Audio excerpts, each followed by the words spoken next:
trata de efectivamente diagnosticar y saber de qué está enfermo el sujeto de intervención, enfermo entre comillas, ¿no?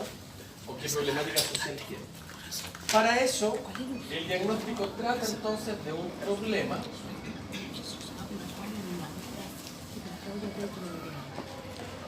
que a su vez, muchas gracias, que a su vez lo vamos a entender como Kiko. ¿qué es un problema? Una o más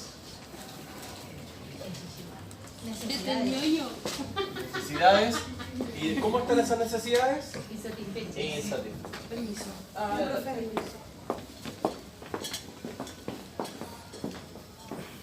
Entonces, ¿de qué se trata el diagnóstico? Plantear una problemática donde aparezca uno o más necesidades insatisfechas.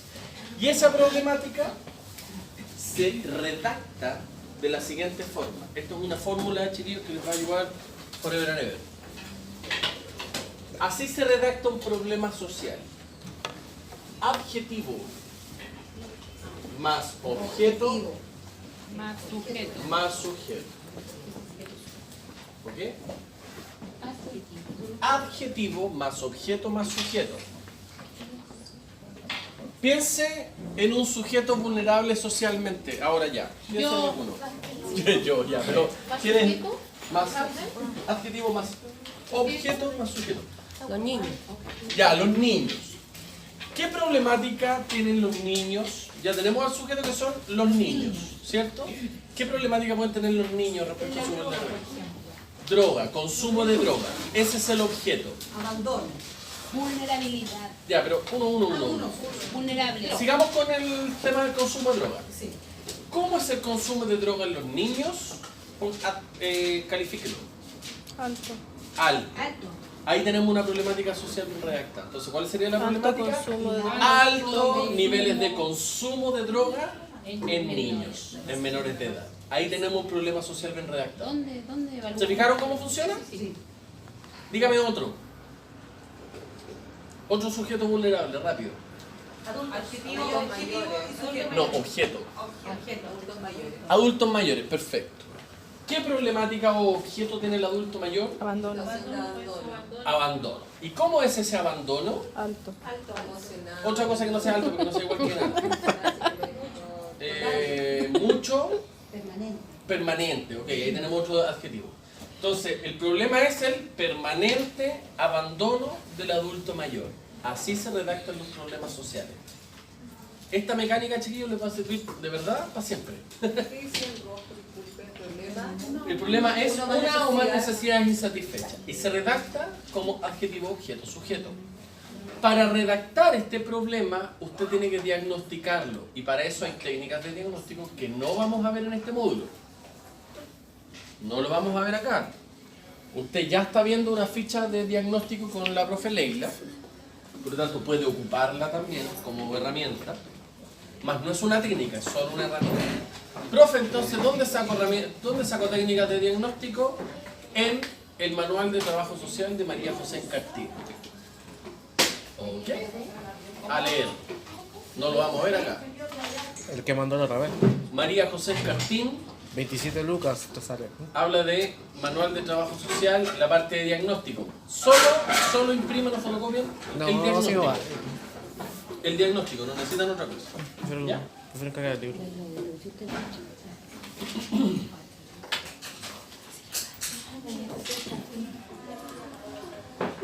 En algún momento también lo cité, ¿verdad? Sí. Escartín. ¿Dónde es que me diga? Hay que pedirlo. Cartón chiquitito. A ver. No necesariamente, sino que lo tiene como para citarlo y para aplicar algunas técnicas de diagnóstico. Luego que usted tiene un diagnóstico social bien hechito, con algunas técnicas o herramientas aplicadas al tema, tiene efectivamente una problemática social bien redactada con adjetivo, objeto, sujeto. No me diga por favor falta de como adjetivo, porque recuerde que nunca es falta, ¿se acuerda? ¿Se acuerda? Carencia, escaso, insuficiente, lo que quiera, pero nunca es falta. Ausencia de... Ya. Una vez que lo tiene bien redactadito, pasa a la siguiente parte del proyecto, que es el plan o la planificación. ¿Ya?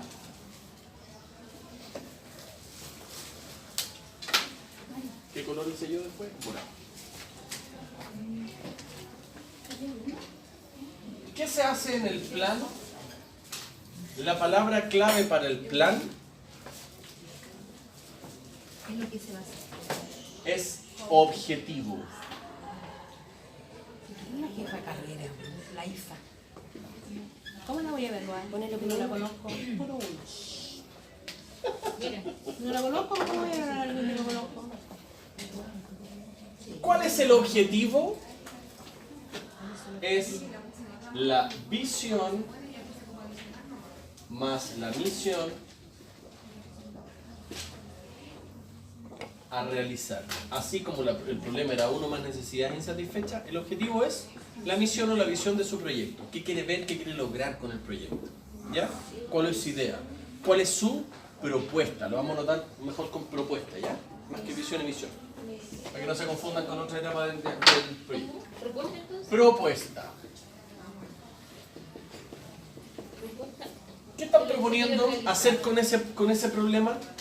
Supongamos el tema del abandono del adulto mayor, que era, ¿cómo era? Permanente. ¿Qué van a hacer con eso? Reducir. Ahí está el tema. Se fija que inmediatamente eso lo lleva a algún verbo. Por lo tanto, ¿cómo se redacta ese objetivo? Reducir Verbo más objeto es el mismo, más el mismo sujeto. Solo cambia el adjetivo por el verbo. En este caso, reducir, por ejemplo. Por ejemplo, súper bien. Entonces, el adjetivo pasó a transformarse en el verbo. Y el objeto y el sujeto son exactamente el mismo. Permanente abandono del adulto mayor. ¿Qué queremos hacer con el abandono del adulto mayor? reducir el permanente. Reducir, no el permanente, ¿No? porque sigue siendo el Ah, adjetivo. ya. Reducir el abandono del adulto mayor. Se cambia. Eso es así de fácil, chiquillos. Si tienen esto así incorporado, lo saben hacer ágilmente, tienen el 50% de título en cuanto a la nota de metodología. Metodológicamente hablando, esto está correctísimo. Sería reducir el abandono. El abandono del adulto mayor. El objeto y el sujeto siguen exactamente igual. Lo único que cambia es el adjetivo por el verbo. ¿Ok?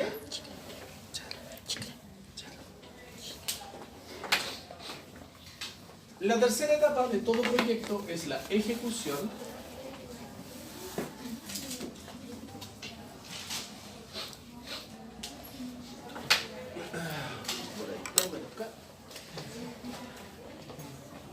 La palabra clave de la ejecución aquí es actividad. ¿Ya? Es lo que ustedes efectivamente van a hacer en terreno, ¿no?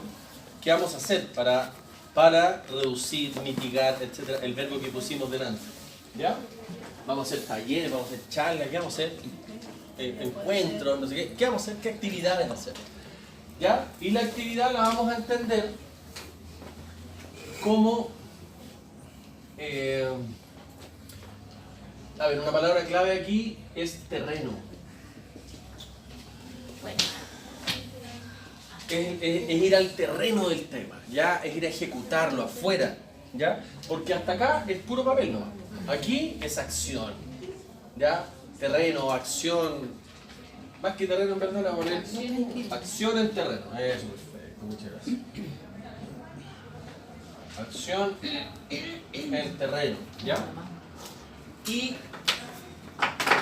básicamente toda acción en terreno requiere tres cosas importantes. El nombre más tiempo más responsable. Planificación. En otras palabras, ¿cómo se llama la actividad? ¿Cuánto tiempo va a durar? ¿Y quién es responsable de llevar a cabo ello? Elisa. A nivel de recursos, por ahora no se los voy a pedir. Esto hay que entregárselo en papel y decirlo como examen. Piano, porque la primera nota solo es el diagnóstico. La segunda nota es la planificación y la tercera nota es la disertación de esos dos. Esto se lo estoy entregando hoy día de extra. Como un Esto no es para la nota ahora. Pero ya, el diagnóstico y el plan van a ser disertados y entregados. Sí. Ahora lo voy a volver a explicar, mire ya. Porque el diagnóstico es el documento, la planificación es el documento y la disertación, que es la tercera nota, es la disertación del diagnóstico más en la planificación, es decir, su proyecto completo. ¿Ya? Y para terminar, todo proyecto se debe evaluar para saber si nos fue bien. ¿Ya? Espero que les sirva este esquema. ¿Sí? Sí. Buenísimo. Es una ficha de diagnóstico, ¿no? No, es... Donde el qué, cómo, cuándo, dónde va respondiendo preguntas. Sí, también lo tenemos, Ya. pero lo tenemos completo con introducción, Ya, buenísimo. diagnóstico y todo. Todos los pasos. Súper, excelente. Y la evaluación. ¿Cuál puede ser la palabra clave aquí en la evaluación? Es una pregunta. ¿Cómo nos fue? Ah, sí. Esa es la pregunta. ¿Cómo nos fue? Sí, porque tenemos memoria. Tiene que ver con resultados, exactamente. En el fondo, como en el fondo. Exactamente. Por lo tanto, aquí es resultados. ¿Qué es lo que se evalúa? Los resultados dados de la acción. Ahora, no necesariamente, por eso lo vamos a ver, porque aquí no hay una fórmula como anteriormente, sino que hay ciertos pasos. Y hay 3 etapas de evaluación. Una es la ex ante, antes del proyecto. Hay un tipo de evaluación que se llama evaluación de viabilidad. ¿Ya? Ex ante, Durante. ex dure. Lo que están pensando en los preservativos. Como las conozco. ¿Cómo las conozco? Mire. Estaba riendo de verdad, lo pensaron. ¿Ah? Pero no lo dijeron. Pero no lo dijeron. Caí en lo que dijo Jorge. Cámbiale el Luis. nombre, por favor. Y ex post. No, bueno, no depende de mí. Antes, durante, posterior. Antes, durante y después. Segundo dice Dupe. Dure. Durex. Sin X, sin X. Dure solamente. El que parece Durex. Ahí. Dure. Ya, ahí está. Ya, chiquillos. ¿Cómo hacer la primera nota entonces? La primera nota es el diagnóstico. Esta es la nota 1. Nota 1, el diagnóstico, chicas, chicos. ¿Ok? Recuerden que mi etiqueta tiene 5 décimas. La nota 2 es el plan. Y la nota 3 es la disertación de su proyecto. La parte de la ejecución no la va a descartar a esta altura y la evaluación menos. ¿Cuándo va a haber estas cosas? En un módulo que se llama Técnicas de Intervención Social, que es paralelo a el proyecto de título, que es un módulo que se llama Taller Integrado. ¿Ya? Entonces, el taller integrado usted tiene que entregar un diagnóstico y el de técnicas de intervención se lo tiene que haber enseñado ya, previo. ¿Me explico? Van a ir paso a paso. Dígame, Elita. Tengo una pregunta, profe. Esto es solo un proyecto, ¿cierto?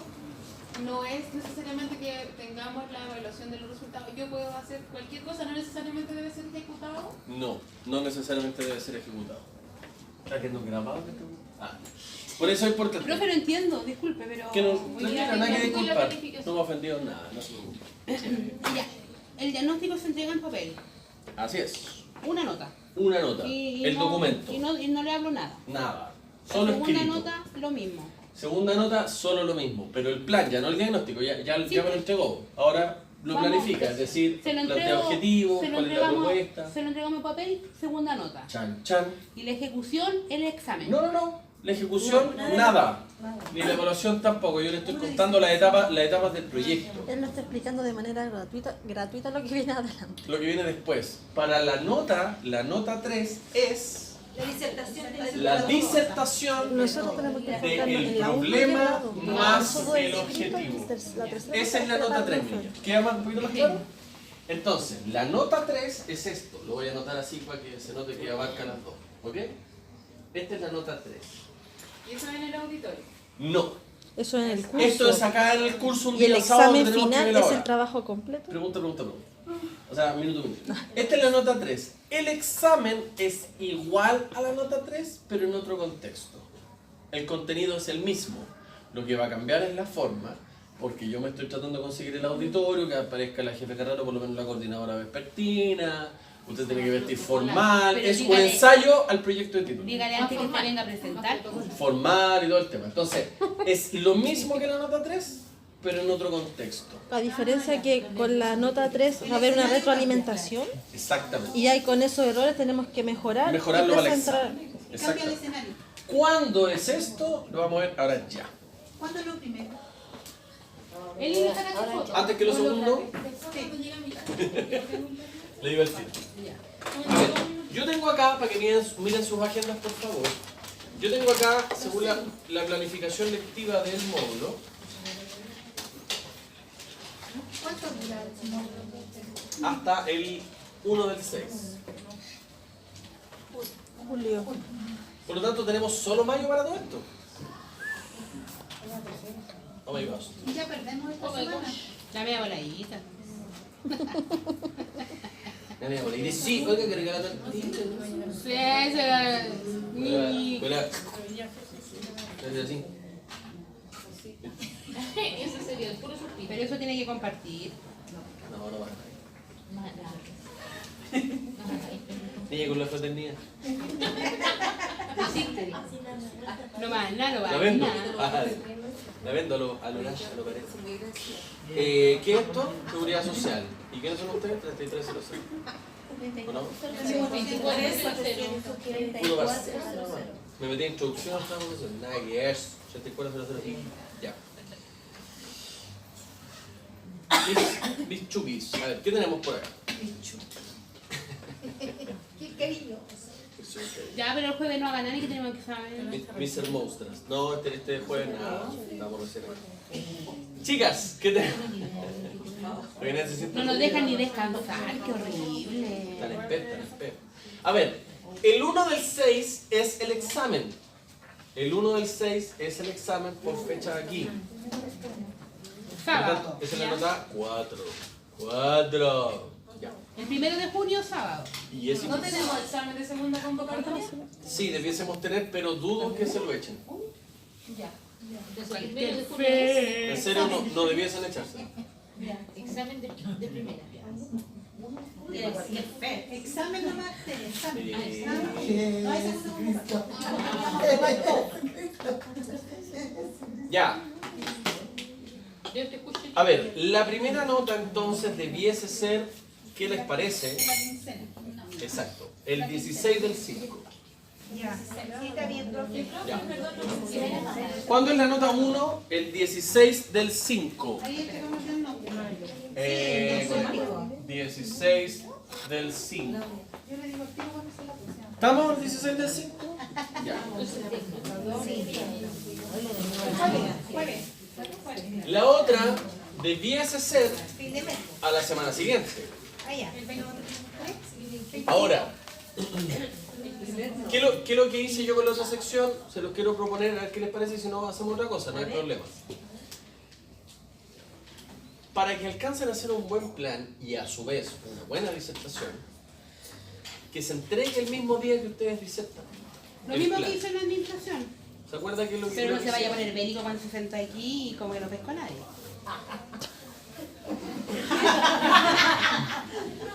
Era las 2:30 de la tarde, estábamos todos ahí afuera así. Qué susto. Sí, fue como ¿Se que, acuerdan ¿qué o no? pasó? Tétrico, güey. Cuando Ahora, tuvo que insertar el primer el tema es, de la empresa. no sé qué les parece eso. ¿Y la segunda nota? Sí, Por eso la segunda nota que es el informe y el mismo día disertan. Ya, eso es la nota 2. Entonces, sí. Los 2 y el 3 al mismo tiempo. Entonces el trabajo se diserta. Sí, sobre la misma. y lo disertamos delante del suyo. No he ido al curso, ahora. Igual podemos ir demostrando en el camino la base. por Sí, ejemplo, como siempre, para- clase a y clase, se veamos. puede hacer un jueves porque el sábado hay mucho. El tema es que ahí está el punto. Tiene que ser un sábado para que alcancen todos a disertar. Sí, sí, está bien. ¿Ya? Hay que ir a las 6 de la tarde. ¿Cuándo es sábado cerca del 23 o 25? de mayo. ¿Y sí? El más cerca. El 25, sábado 25 de mayo. 25 de mayo. El ¿Es sábado. sábado? Ya. Entonces queda el 25 de mayo, Planificación y desarrollo. 25 del 5 y 25 del 5 también. Entonces usted llega el 25 de mayo, me entrega la planificación y se pone a disertar. Ya. ¿Ok? Sábado. ¿Por qué? Porque yo creo que es conveniente esa fecha y no después, porque vamos a tener 2 clases más para retroalimentarnos hasta el 1 del 6. Antes del examen. Antes del examen. ¿Se fijan? ¿Ya? La planificación sola. La planificación sola entregáis el 25. Y el 25 disertáis el diagnóstico y la planificación. Ya. Yo les recuerdo, mis estimadas contertulias, mis estimadas contertulias y contertulios, les recuerdo que por cada nota, es decir, la nota 1, la nota 2 y la nota 3, tenemos esta vez 3 criterios diferentes de evaluación. Remember. ¿Cuáles son los criterios? ¿Se acuerdan? Sí, yo noto de los... La autoevaluación, la evaluación de sus compañeros y la evaluación del profesor. Las 3 valen lo mismo. Recuerden. Es decir, aquí lo voy a explicar. ¿Cómo las tres valen lo mismo? Yo no Sí, claro. ¿La promedio? me pongo un 7 y tengo un 7. Se pone un 7. Obvio que va a valer un 7, pues. Pero esa nota se promedia, pues. Nunca nadie te había dicho, pongas una nota. En práctica que se tenía que poner la nota y me mandó un meme con unos coreanos así llenos de medallas y dice cuando el profe te pide que te autoevalúes. Ahora, por nota entonces tenemos 3 criterios distintos de evaluación. Un criterio, el criterio A, va a ser autoevaluación. Va a evaluar usted su auto. Aquí, ¿qué fue? Ando con- Mi auto, Dos. mi bandita. Turbo. Segundo criterio de evaluación, el de sus compañeros de equipo, no todos por supuesto, los del equipo, Terrible bacán, los cabros. el equipo. Y la tercera, El profe. el teacher. Ahí cagamos todo. T-shirt. Pero se promedia. De ayer. O so- Ay, gambos, a viva voz. No lo sé. Entonces ahí tenemos que salvarlo. Hacer la autoevaluación con los compañeros. Sí, o sea, lo voy a ir diciendo cada uno. Sí, claro. Pero se promedia Ahora. la nota. Profe, perdón. Ahí ya tení. Esa evaluación es por cada uno. Pero me refiero, por ejemplo, si el equipo que se trabaja, yo me evalúo sola y mis compañeras de equipo me evalúan a mí, yo evalúo a cada una de ellas. Exacto. En secreto. Esa es la segunda. Sí, pero no es una nota ¿Ya? secreta. Sigue. Mari, un 7 y un 3. Vamos. Mamá, profe. Yo le puse por los 7 a usted. Eso es.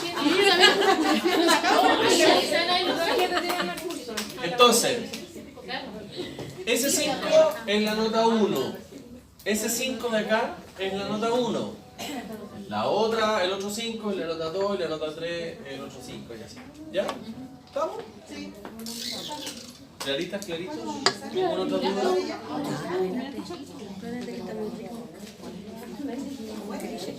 Profe, ¿puedo hacerlo solo? ¿Sola? No.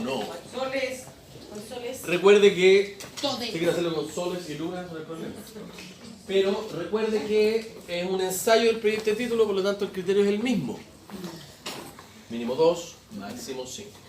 Norma A... No, mentira, no. Norma A para Papiricuimi. No sé por qué le creo. No. Si dice A. No, porque yo sufrí también con eso. ¿Por qué? Qué mal.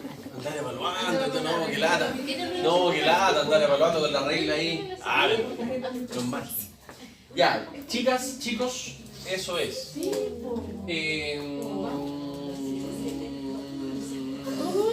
Algo más tenía que decir con esto. Ah, sí, todo esto es en grupo. Mínimo 2, máximo 5. ¿Qué pasa si alguno de ustedes tiene falta para la disertación, por ejemplo? Los compañeros. Los compañeros se lo pitean.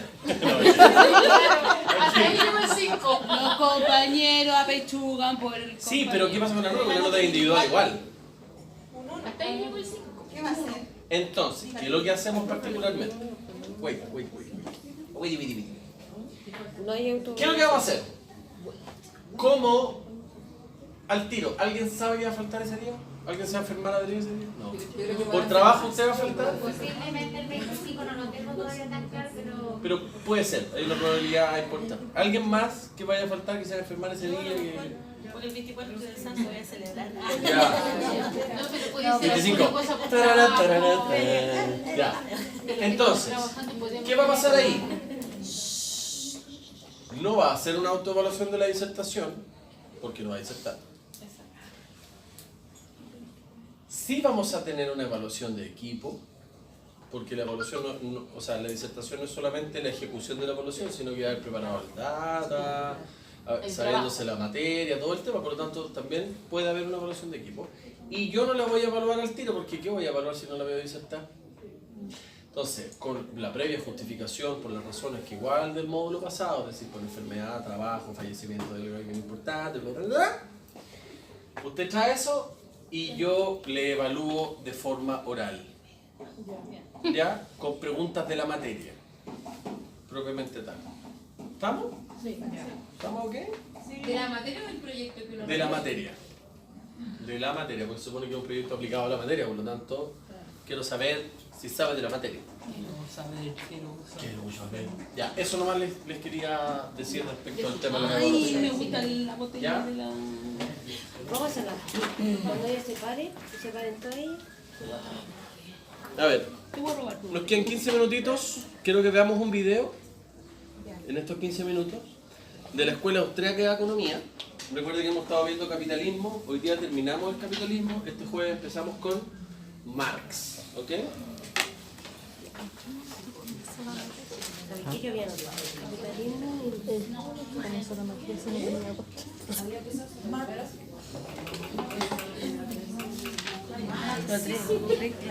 Estamos viendo Adam Smith ahora. ¿Se acuerdan? que él aceite culiado en el ¿Cómo mi amigo? Mi amigo Marx. No, ese es mi amigo. pero como te agarras solo una belleza. Mi amigo Marx. Oye, este cuadernito más serio todo. Terminando el video, ya nos vamos. ¿Qué les parece? Y si lo vemos en la casa. Supercalifragilístico. ¿Estamos ready? Ya. Veamos si funciona. Así hablo. A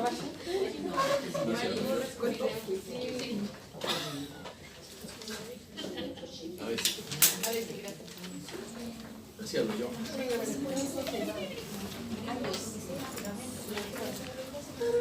Aparte no tengo lápiz, Claudia. Ni un día tengo lápiz. Préstame ahora sí. Ahora sí.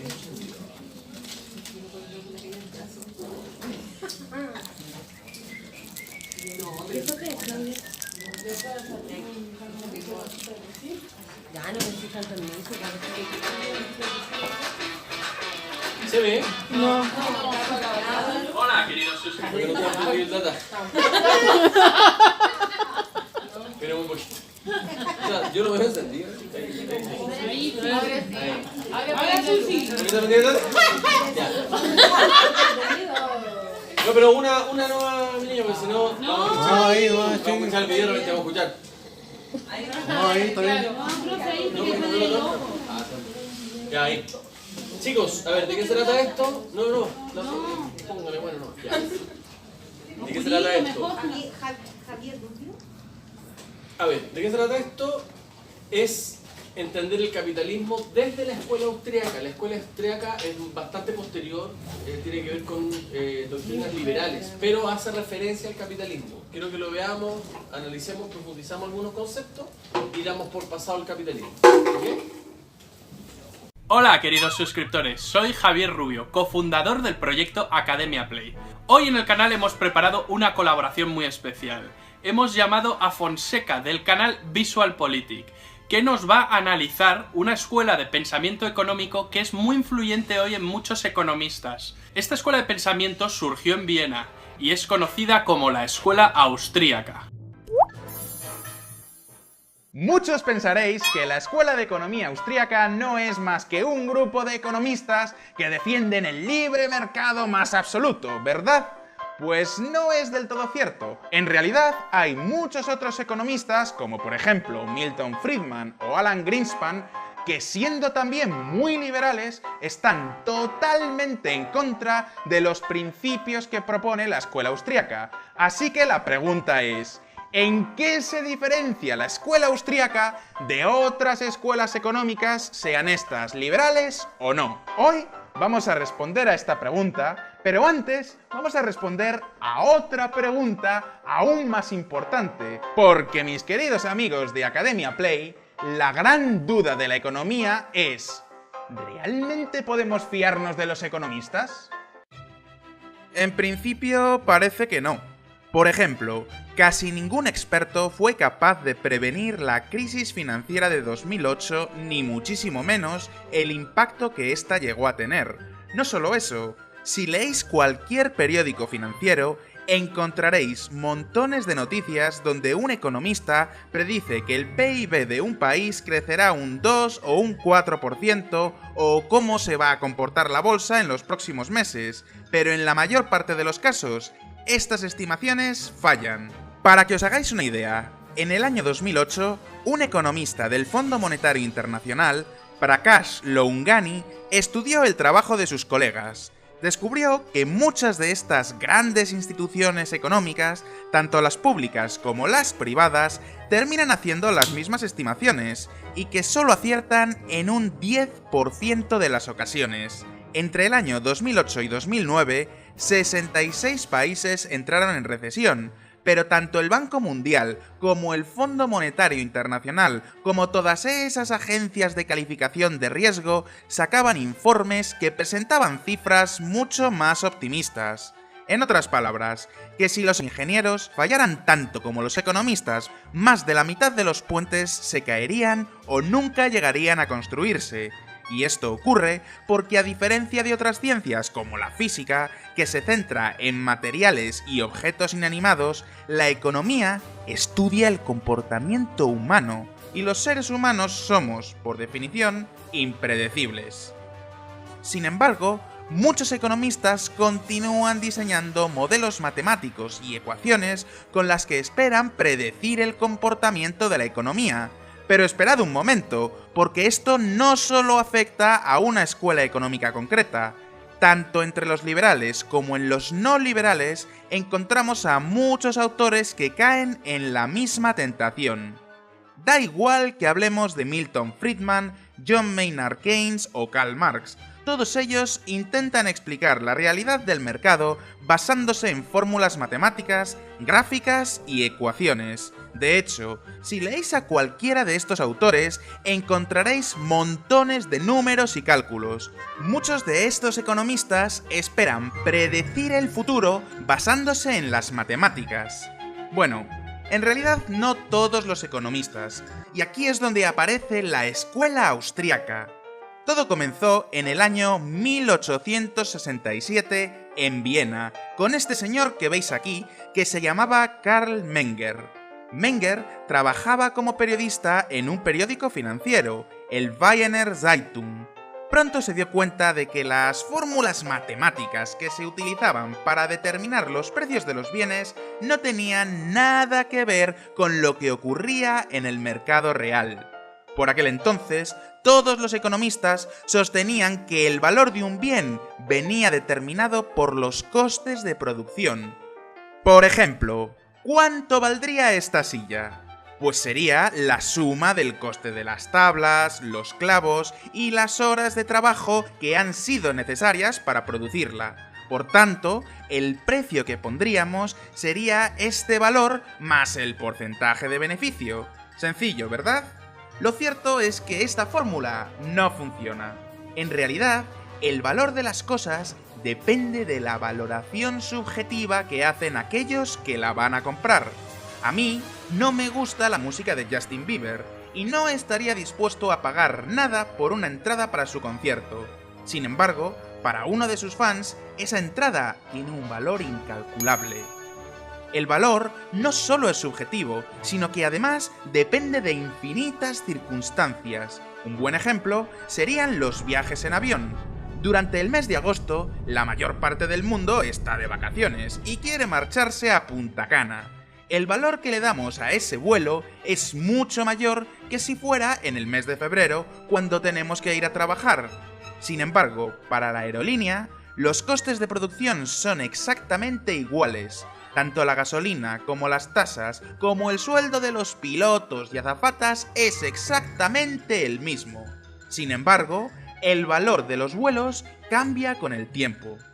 Dicho de otra forma, Carl Menger descubrió que el valor de un bien no depende de su coste ni del trabajo necesario para producirlo, sino de la valoración subjetiva que hacemos del mismo.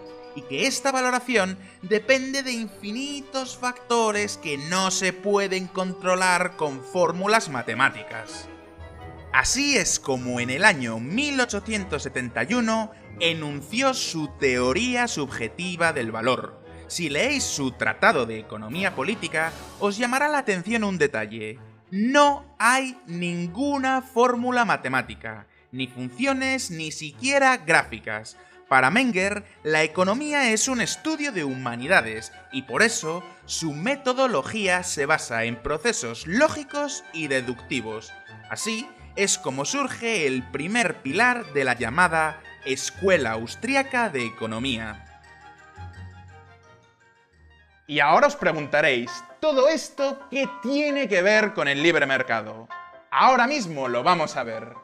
Imaginad un país socialista, cuya economía está planificada. Para que este sistema funcione, el Estado necesita conocer el valor de los bienes para poder planificar.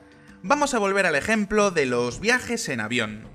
Para poder dar un buen servicio a los ciudadanos, la compañía estatal de aviones debería tener en cuenta que en agosto hay mucha más gente que quiere viajar a Punta Cana que en el mes de febrero. De esta forma, podrían organizar más vuelos en época estival y nadie tendría que renunciar a sus vacaciones en la playa. Sin embargo, hay un problema.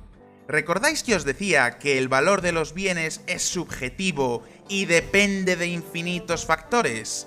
Pues bien, imaginad que Justin Bieber da un concierto en Punta Cana en el mes de febrero.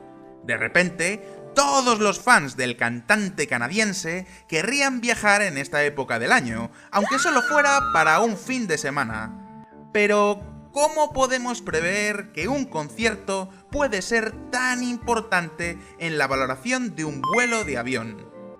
Pues en realidad no podemos, tal cual como lo oís. Cualquier pequeño acontecimiento, por pequeño que sea, puede tener consecuencias imprevistas en la demanda. Por eso decimos que el mercado es un proceso dinámico, en constante movimiento. Un concierto, una convención de negocios o simplemente una película que ponga de moda un destino de vacaciones son muchos de los factores que modifican el valor de un viaje. Por ejemplo, tras el éxito de la canción Despacito, las búsquedas de vuelos hacia Puerto Rico se han disparado en un 45%. Nadie podría haberse imaginado que una simple canción podría tener semejantes consecuencias. Y por eso, cualquier intento de planificar los precios generaría demandas insatisfechas o gastos inútiles.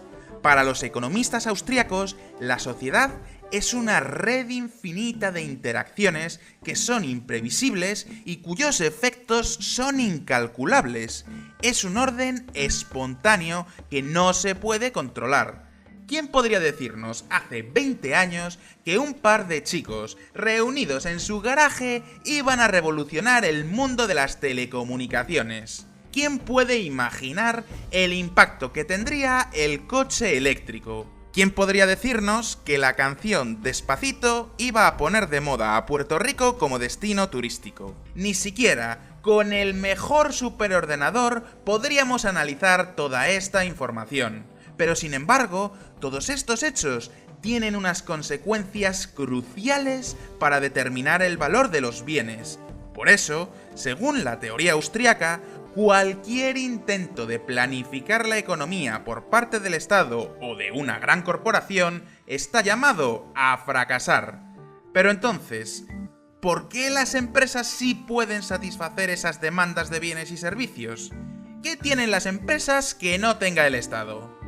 La respuesta es que se centran en asuntos mucho más concretos.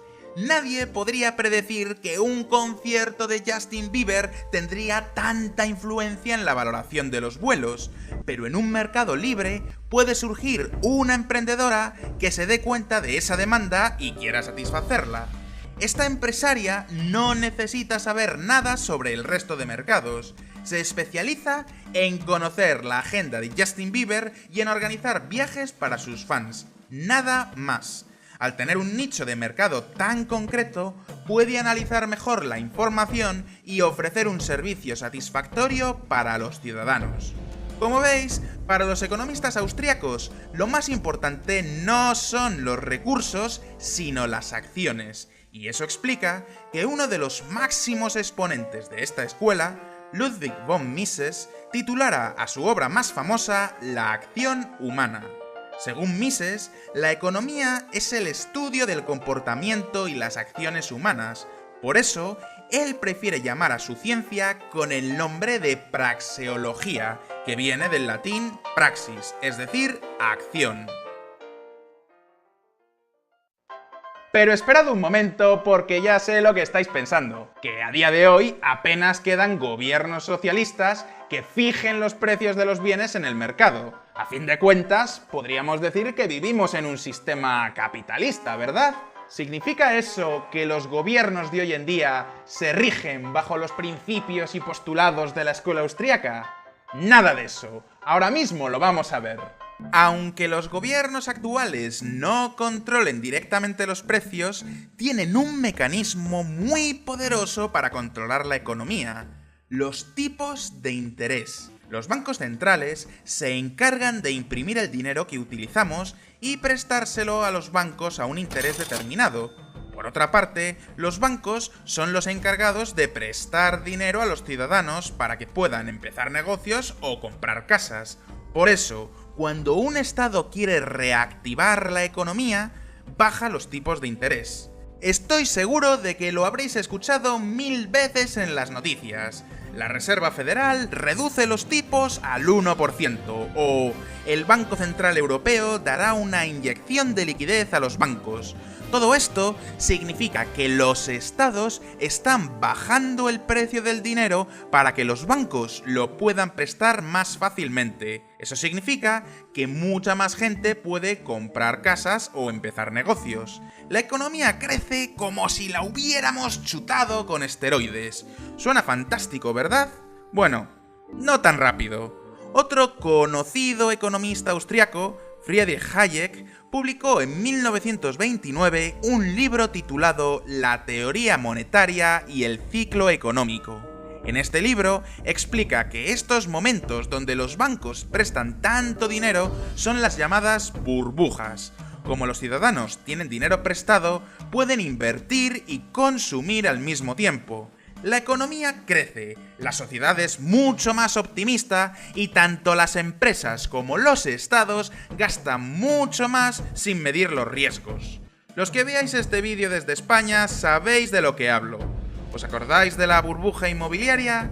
Todos comprábamos casas, se construían aeropuertos, palacios de congresos y hasta estadios de Fórmula 1. Pero la alegría dura poco, porque pasada esta época de vacas gordas, llega el momento en el que tenemos que devolver la deuda.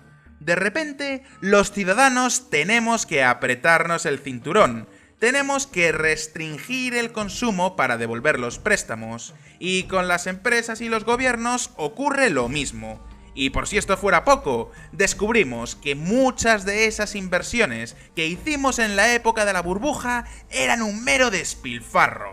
A estos momentos se les conoce como el estallido de la burbuja. Según Hayek, este modelo económico es maníaco depresivo y evita que surjan empresas verdaderamente eficientes. Dicho de otra forma, si basamos nuestra economía en ciclos de subida y bajada, mucha gente evitará hacer inversiones inteligentes porque ¿qué sentido tiene si dentro de unos años la economía se va a desplomar? Pero entonces, ¿cuál es la solución que propone Hayek? Pues evitar a toda costa que los estados puedan chutar con esteroides la economía. Así, nos evitaríamos estos ciclos de burbuja, estallido. Mejor aún, que desaparezcan los bancos centrales. Según Hayek, el sistema ideal sería aquel donde la divisa no se puede modificar, sino que está sujeta a un patrón estable como el oro. Si el dinero que utilizamos tuviera una equivalencia directa y cerrada en este metal, los gobiernos no podrían imprimir billetes ni bajar los tipos de interés con los que prestan el dinero a los bancos. Habría una cantidad fija de dinero. En este esquema desaparecerían las burbujas, pero también desaparecerían los pinchazos. La economía sería estable y dependería únicamente de todas estas interacciones entre individuos, es decir, del orden espontáneo. Pero esperad un momento, porque no todo es tan bonito. Muchos economistas critican a la escuela austriaca porque su metodología es demasiado cerrada. Al rechazar las matemáticas, es muy difícil que un austriaco y un no austriaco puedan trabajar juntos. Hablan distintos lenguajes, y eso lleva a que muchos de estos economistas se aíslen del resto de la población y no asuman sus propios errores. Aunque, por supuesto, también hay otras tendencias dentro de la escuela austriaca que aceptan un pequeño grado de cálculo económico. Hablamos de autores como Peter Boetke, Roger Garrison o el mismo Friedrich Hayek. Y esto es, en esencia, lo que propone la Escuela de Economía Austriaca. Si queréis conocer más sobre otras teorías económicas, haced clic en este vídeo para descubrir los fundamentos básicos del marxismo. Haced clic en este botón para visitar mi canal, VisualPolitik. Y por supuesto, si no os habéis suscrito todavía a Academia Play, no sé qué estáis haciendo que no dais ya al botón de suscribirse. ¡Vamos, hombre, que es gratis! Un abrazo y hasta pronto. Ya. ¿Qué es lo que nos interesa de todo esto? Yo les puedo mandar el link al mail. Para que lo estudien después.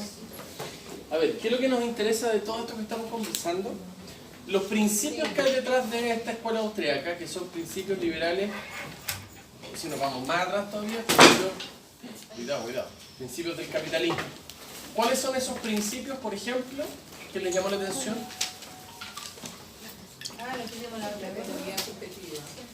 Que el valor es subjetivo, no depende del costo de producción, sino del comportamiento subjetivo del cliente o el usuario final, de la demanda de la persona. El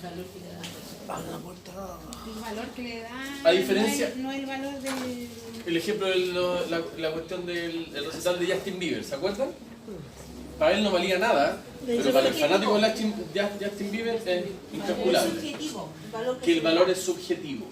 Esto hay que entenderlo súper bien, porque el próximo jueves vamos a estudiar a Marx. Y Marx dice que el valor no es subjetivo, sino que depende exclusivamente de las horas hombre. Y eso él llama plusvalía. Es el concepto que él, digamos, acuna como plusvalía. Vamos a entender lo que es la plusvalía, por qué lo llama así, a fin de evitar la explotación del ser humano. ¿Me hago entender? Ahí vamos a ver si funciona o no funciona, cómo funcionó, cómo no ha funcionado, si es que sí, si es que no, etc. ¿Ya? Otro principio importante de esto es el libre mercado. ¿Qué significa el libre mercado? La libre interacción, la libre competencia, la libre interacción entre vendedor y comprador. ¿Me explico? Oferta y demanda. Lo que tenemos ahora aquí en Chile. La libre, exactamente, pero ni tan libre. Ni tan libre. ¿Por qué? Porque lo que propone la escuela austríaca es lo siguiente. Y con esto se lo resumo. ¿Se acuerdan de la famosa tríada social? Lo que propone la escuela austríaca es una sociedad civil grande,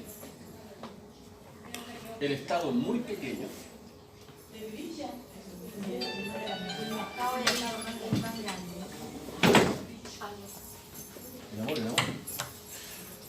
y el mercado muy grande. ¿Por qué? Porque lo que propone el capitalismo propiamente tal es que el Estado sea solo árbitro, no jugador. Es decir, reduce la labor del Estado solo en un nivel jurídico. ¿Me hago entender? A ver, ¿qué pasa si estamos jugando fútbol y el árbitro mete un gol? ¿Cómo se lo reclama? No se lo puede reclamar. Por eso el árbitro es solo árbitro y no jugador también. Lo que propone el capitalismo es que el Estado sea solo árbitro, que nos fiscalice a aquellos que estamos transaccionando nuestros valores de forma ilegal. Ilegal. Pero los que estamos de forma legal, que nos deje tranquilos, que no nos ponga impuestos, que no nos ponga sueldo mínimo, que no nos ponga un mínimo de cuotas de no sé qué, que no tengamos que andar pagando por todo. ¿Me hago entender? En otras palabras, es como a las empresas, emprendimientos, pymes, etcétera, que le digan al Estado, oye, déjanos tranquilos un rato. ¿Cachai? No te metas en mi negocio. ¿Por qué? Porque yo tengo la capacidad de ver la necesidad pequeña de mi consumidor, cosa que tú, Estado, si eres muy grande, abarcas mucho, no ves lo micro. Por eso aparecía el ejemplo de la hormiguita, ¿se acuerdan? Se había una... A ver, el mejor ejemplo de esto es la señora que vende acá afuera comida. Ella conoce nuestros tiempos, los horarios de la YEP, conoce qué compramos, cuándo lo compramos, quiénes lo compran. Hay un estudio de mercado, quizás sin proponerlo, pero hay un estudio de mercado. Ella conoce micro aquí este punto. ¿Dónde usted ve al Estado ahí? A menos que aquí la señora le pasase una boleta. Ahí se hace presente el Estado a través de los impuestos. ¿Me explico? Que usted alguna vez venga al SAC a fiscalizarla, por ejemplo. Ahí usted ve al Estado. Entonces lo que dice acá es, déjame Estado, tranquilo, déjame acá, porque yo satisfago el hambre de los chiquillos de la YEP. Lo que vamos a ver es todo lo contrario el día jueves, donde Marx plantea que el mercado debe ser pequeñito y que el Estado debe ser grande, porque es labor del Estado velar las necesidades de la sociedad civil y no el mercado. ¿Por qué? Porque el capitalismo puro trajo muchísimos beneficios, pero una de las cosas malas fue qué pasa con aquellas personas que no son parte del mercado activo. Adultos mayores con demencia senil, por ejemplo. ¿Cómo podemos esperar que ellos compren sus propios remedios, sus propias cosas? ¿Quién debe hacerse cargo entonces de ellos? De ahí viene la discusión, ¿sí? Entonces, eso es. Espero que con esto haya quedado un poquito más claro. Les mando el link por si acaso, si quieren profundizar en algo. Y estamos, ¿ya? Que les vaya bien. Nos vemos el jueves. Cuídense.